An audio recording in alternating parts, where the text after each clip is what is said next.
Pertemuan kedua yaitu membahas tentang apa itu administrasi negara. Menurut salah satu ahli, yaitu Dwi Waldo, tahun 1953 menjelaskan bahwa administrasi negara adalah seni tentang manajemen yang dipergunakan untuk mengatur urusan negara. Kemudian, adapun 3 perbandingan administrasi negara. Yang pertama itu adalah perbandingan kronologis, yang kedua perbandingan institusional, dan yang ketiga adalah perbandingan silang kebudayaan. Kemudian yang selanjutnya adalah konsep perbandingan administrasi negara. Sebelum permulaan abad ke-20, studi perbandingan administrasi negara termasuk dalam studi ilmu pemerintahan. Setelah Perang Dunia II, ilmu perbandingan administrasi negara mulai mendapatkan perhatian, terutama oleh Robert Edal tahun 1947. Dapat dipahami bahwa perbandingan administrasi negara adalah ilmu pengetahuan yang mengkaji sistem pelayanan negara dan penyelenggaraan negara dengan pendekatan perbandingan. Adapun tujuan perbandingan administrasi negara, yang pertama yaitu mengkaji dan menganalisis sistem administrasi negara lain untuk diambil manfaatnya, sehingga memudahkan proses penyelenggaraan negara dan pemerintahan. Yang kedua, mempelajari kebudayaan yang beragam di negara-negara lain, serta memahami sikap kepemimpinan para birokrat dan penerapan birokrasinya. Yang ketiga, mencari pengetahuan tentang rahasia keberhasilan suatu negara dan kegagalan negara lain, meskipun menggunakan sistem administrasi negara yang sama. Yang keempat, yaitu mengadakan identifikasi faktor-faktor kultural, politik, sosial yang mempengaruhi keberhasilan atau kegagalan. Selanjutnya, yaitu pertemuan ketiga yang membahas tentang perkembangan perbandingan administrasi negara. Yang pertama, yaitu latar belakang. Didorong oleh kebutuhan untuk mengembangkan ilmu perbandingan administrasi negara, yaitu kebutuhan praktis serta kebutuhan teoritis. Studi ini terus dikembangkan oleh para ahli serta para ilmuwan administrasi negara perbandingan agar kedua kebutuhan tersebut dapat terpenuhi. Latar belakang kebutuhan praktis disebabkan oleh adanya perkembangan baru, terutama setelah Perang Dunia II pada negara-negara yang tergolong negara yang sedang berkembang. Kemudian yang kedua, perkembangan perbandingan administrasi negara. Pada masa-masa sebelum awal abad ke-20, administrasi negara belum memiliki identitas karena administrasi negara masih terjalin di dalam studi pemerintahan. Kemudian, masa itu, studi pemerintahan melakukan pendekatan struktural institusional yang bersifat legalitas, formalitas, dan statis, artinya mempelajari lembaga-lembaga institusional yang ditetapkan secara formal, berdasarkan ketentuan perundang-undangan yang meliputi baik bidang legislatif, bidang eksekutif, maupun yudikatif. Nah, beberapa ahli, salah satunya yaitu menurut Sondang P. Siagian, mengatakan bahwa tahun 1886 adalah awal lahirnya ilmu administrasi, ditandai dengan gerakan scientific management oleh Frederick W. Taylor. Kemudian selanjutnya ada tahap-tahap perkembangan ilmu administrasi negara. Yang pertama, yaitu tahap perumusan teori administrasi negara. Yang kedua, tahap pengkajian konsep-konsep administrasi negara. Yang ketiga, tahap kesadaran para ilmuwan untuk melakukan penelitian administrasi negara. Yang keempat, tahap penelitian masalah yang dihadapi oleh para birokrat bekerjasama dengan peneliti. Kemudian yang kelima, tahap perhatian terhadap masalah-masalah administrasi negara yang berada dalam lingkup ilmu pemerintahan. Yang keenam, tahap eksperimen ke dalam kehidupan empiris pemerintahan negara. Yang ketujuh, tahap keajegan ilmu administrasi. Kemudian yang kedelapan, tahap pengembangan pendekatan ilmu administrasi. Yang kesembilan, tahap digunakannya ilmu perbandingan administrasi. Dan yang terakhir yaitu tahap ilmu perbandingan administrasi negara sebagai disiplin ilmu. Adapun ciri-ciri perbandingan administrasi sebagai ilmu, yang pertama yaitu memiliki konsep-konsep ilmu yang kebenarannya universal. Kedua, dapat diteliti secara ilmiah. Tiga, dapat diterapkan dalam kehidupan. Yang keempat, dapat diuji validitasnya. Kelima, dapat dikembangkan dengan pendekatan dialektik. Keenam, dapat digeneralisasi. Ketujuh, objektif. Dan yang kedelapan, empiris, rasional, dan logis. Adapun objek kajian perbandingan administrasi negara, yang pertama yaitu administrasi tingkat daerah provinsi, yang kedua administrasi tingkat kabupaten dan kota, yang ketiga administrasi tingkat pusat, yang keempat administrasi secara tingkat nasional, yang kelima administrasi negara tingkat regional, yang keenam administrasi negara tingkat internasional, dan yang ketujuh administrasi negara di negara-negara Asia Tenggara, dan yang kedelapan administrasi negara di negara Barat dan Timur. Nah, pada tahun 1947, seorang ilmuwan bernama Robert Edal mengatakan bahwa kalau administrasi negara ini mau diakui sebagai ilmu yang berdiri sendiri atau disiplin ilmu, maka kajiannya harus bersifat perbandingan. Adapun dalam usaha pengembangan lebih lanjutnya, atas praksara Public Administration Clearing House, diadakan sebuah konferensi Princeton, New Jersey. Adapun tujuan dari konferensi ini, yang pertama itu menjadikan administrasi negara perbandingan benar-benar sebagai disiplin ilmu. Yang kedua, membahas bagaimana cara melakukan penelitian atau riset dan metode pengajaran yang lebih sistematis dalam bidang ini. Hasil konferensinya yang pertama dibentuk panitia induk administrasi negara perbandingan. Yang kedua, dibentuk juga subpanitia khusus di bidang administrasi negara perbandingan yang diketuai oleh Profesor Walter Sharp. Yang ketiga, yaitu panitia induk ini berada di bawah naungan American Political Science Association. Kemudian adapun tokoh yang berkontribusi dalam perkembangan administrasi negara perbandingan, salah satunya yaitu William J. Sivin pada tahun 1957. Ia menulis bahwa studi administrasi perbandingan membuat model teoritis dengan 6 studi kasus. Yang pertama ada Prancis mewakili negara maju, Turki, Mesir, Bolivia, Filipina, Thailand mewakili negara berkembang. Selanjutnya yaitu pertemuan keempat yang membahas tentang pendekatan perbandingan administrasi negara. Jadi yang pertama yaitu pendekatan filosofis, yang kedua pendekatan politis, dan yang ketiga pendekatan sistem, serta yang keempat adalah pendekatan administrasi dan konstitusional. Yang pertama, pendekatan filosofis. Jadi pendekatan filosofis ialah cara memahami administrasi negara dengan melihat falsafah atau ideologi yang menjadi dasar penyelenggaraan negara. Setiap negara memiliki ideologi berbeda, sehingga cara mengatur pemerintahannya pun juga berbeda. Nah, contohnya ini semisalnya ideologi liberalisme. Contoh negara yang menganut ideologi liberalisme ini ada Amerika Serikat, Prancis maupun Jepang, dengan fokus utamanya yaitu pada kebebasan dan hak asasi manusia. Adapun sikap terhadap individu, yaitu individu sangat penting. Sikap terhadap agama, yaitu tidak ikut campur urusan pribadi. Adapun yang berkaitan dengan administrasi negara, yaitu negara menjamin kebebasan. Kemudian pendekatan politis. Nah, pendekatan kedua ini adalah pendekatan politis, yaitu administrasi negara yang menekankan fungsi-fungsi politik dalam bernegara. Fungsi-fungsi politik yang dimaksud adalah yang pertama, memberi pengetahuan ke arah penguasaan negara. Yang kedua, mempertahankan kekuasaan atas kedudukan atas negara. Dan yang ketiga, mengatur hubungan antar individu dan individu dengan negara, hubungan antar kelompok dan antar kelompok dan negara, dan mengatur hubungan antar negara. Misalnya ini yaitu pada sistem kekuasaan pada Republik Demokratis, di mana kekuasaan dari rakyat lewat pemilu bebas. Kemudian negara sosialis komunis, di mana kekuasaan di tangan partai politik tunggal, kekuasaan monarki absolut, kekuasaan absolut dari raja, kemudian monarki demokratis, raja sebagai simbol kekuasaan di parlemen. Kemudian selanjutnya ada pendekatan sistem. Pendekatan sistem dalam administrasi negara dilihat sebagai satu kesatuan atau totalitas yang terdiri dari berbagai komponen. Semua komponen saling berhubungan dan memengaruhi. Kalau misalnya di satu rusak, yang lain juga pasti akan terganggu. Contoh di Indonesia, DPR ini berhubungan dengan Presiden, Presiden berhubungan dengan MPR, kemudian MPR ini berhubungan dengan DPD. Nah, jika salah satu menyimpang, misalnya yudikatif menyimpang, maka hukum akan menjadi tumpul dan korupsi merajalela. Kalau legislatif tidak peduli rakyat, maka negara seperti tuli, tidak bisa mendengar aspirasi rakyat. Kemudian kalau eksekutif menyalahgunakan wewenang, nih rakyat yang jadi korban. Kemudian hubungan saling mempengaruhi. Kalau semisal eksekutif akan terganggu jika yang pertama, legislatif tidak bisa membuat undang-undang. Yang kedua, yudikatif tidak berfungsi sebagai pengawas. Selanjutnya yaitu pendekatan administrasi dan konstitusional.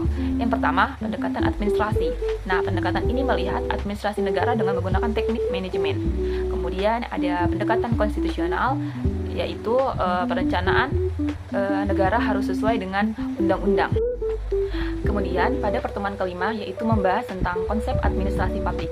Salah satu ahlinya ini yaitu Nigro dan Nigro, di mana di sini tahun atau karya utamanya yaitu mengenai modern public administration pada tahun 1980. Nah, menurutnya Nigro, pengertian administrasi publik adalah usaha kerjasama kelompok dalam lembaga publik, baik eksekutif, legislatif, yudikatif untuk menjalankan kebijakan.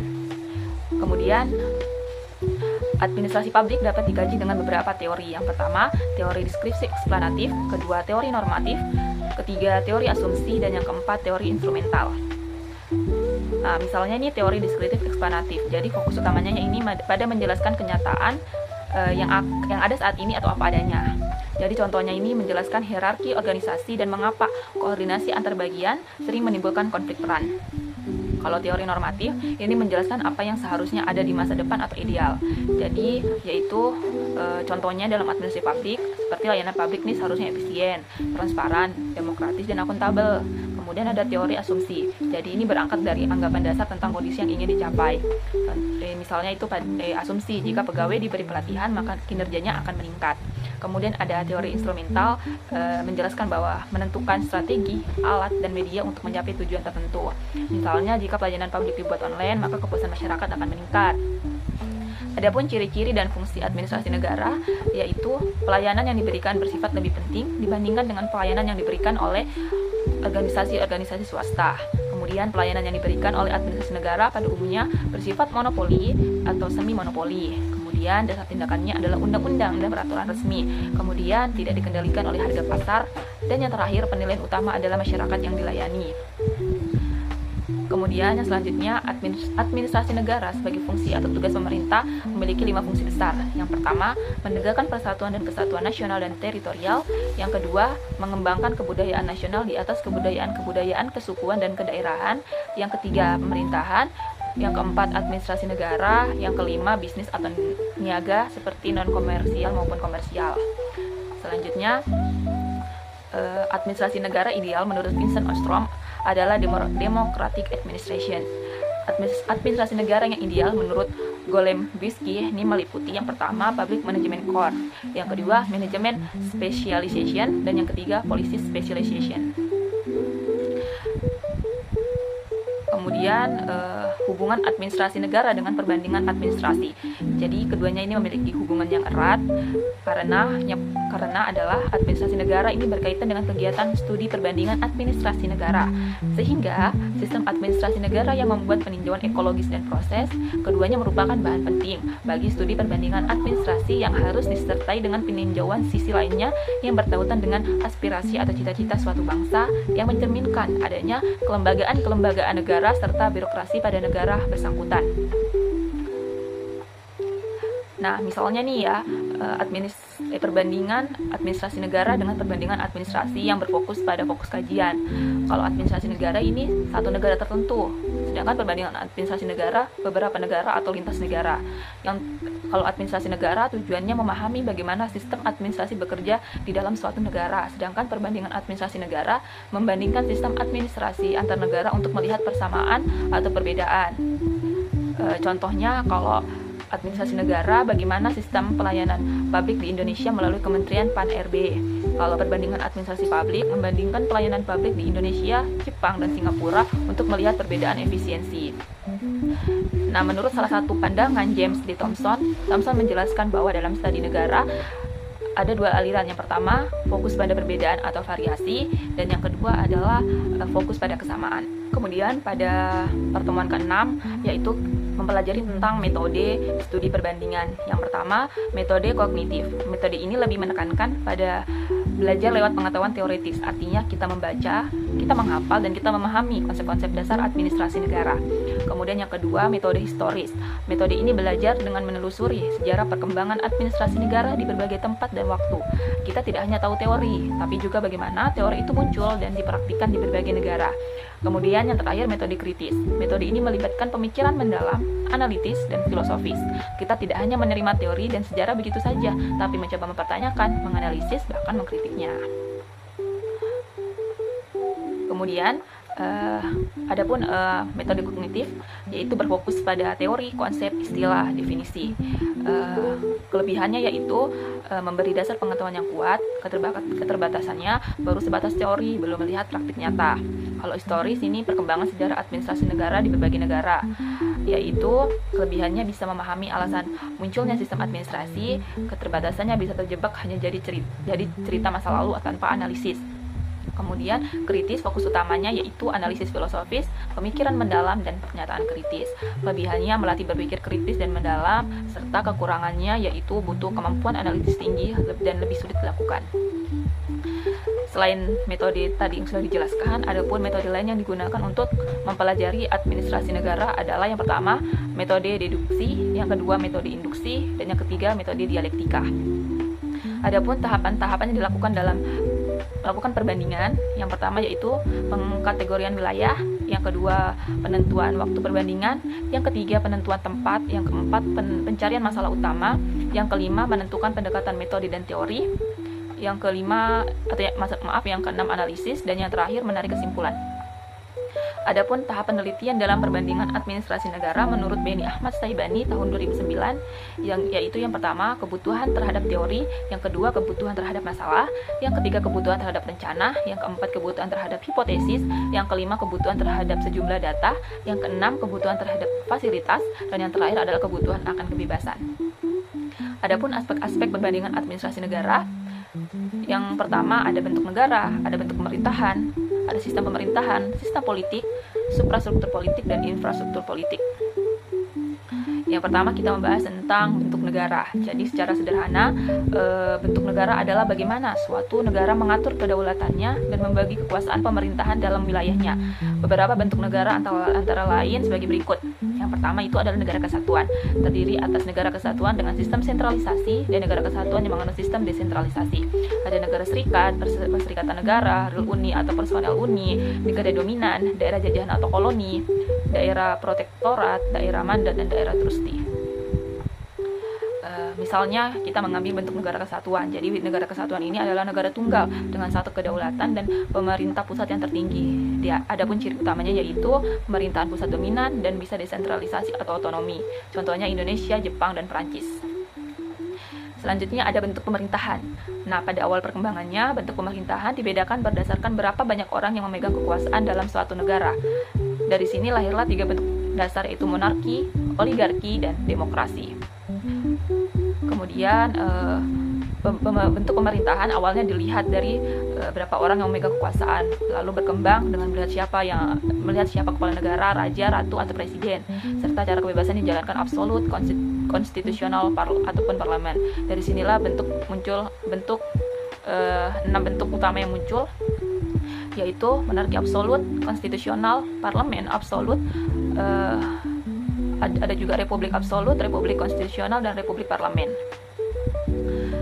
Selanjutnya ada sistem pemerintahan. Jadi sistem pemerintahan adalah pola hubungan antar lembaga-lembaga negara, eksekutif, legislatif, yudikatif, dan lembaga lain dalam menjalankan fungsi kekuasaan negara. Jadi kita bisa melihat bagaimana pembagian kekuasaan diatur, siapa yang lebih dominan, dan bagaimana hubungan antar lembaga tersebut. Lembaga utama negara secara umum dibedakan atas yang pertama legislatif. Nah, tugasnya ini membuat undang-undang. Contohnya kalau di Indonesia itu ada DPR. Kemudian eksekutif, tugasnya melaksanakan undang-undang. Contohnya presiden dan para menteri.